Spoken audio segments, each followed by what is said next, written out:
Hey guys, it's Isaac, and in this video I'm going to be showing you how you can use GIFCAP to create animated GIFs of your screen using this awesome website. So this website is gifcap.dev, D-E-V, and it's super cool that you can just do this in the browser.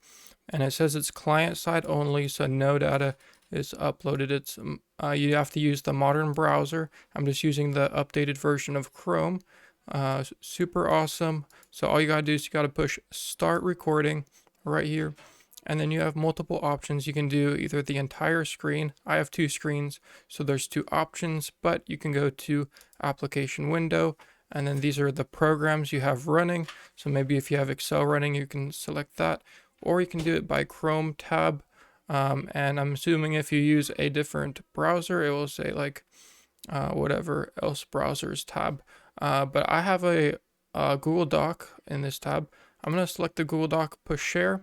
As soon as you push share, it will start recording. You don't have to worry too much about it because you can trim your recording afterwards. I'll show you that. So push share. It brings you over to the tab automatically, and then you can type your word. So hello, this is a test document. And then I'm going to push stop right here. That will stop the recording. You go back over to the GIFCAP tab right here. And down here you'll see the playhead, and you can see I start typing right here. And so I can drag this little red arrow right over here, and that will adjust the play speed.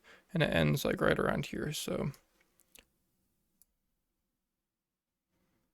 and it shows us the preview. I'm gonna just go a little more. And that's all cool and everything, but it gets better. You can actually crop this right in this preview. So if you just want the text itself, you can click and drag, and then it will only export this section. So when I go and push render, the red button, it will show me only that section. It's super cool. I really love this website. And then all you gotta do is push the click download button right here. It's only 8 kilobytes, quite a deal. You just click that, and then right down here it downloads, and you can drag this into like an email or Slack or whatever application you're doing, or just save it for personal uses if you'd like. So that's about it. You can go back to edit, or you can push this one, or you can push discard, and you just refresh the page again to start over if you'd like to do another one. So that's about it. Thank you for watching the video, and I'll see you guys later.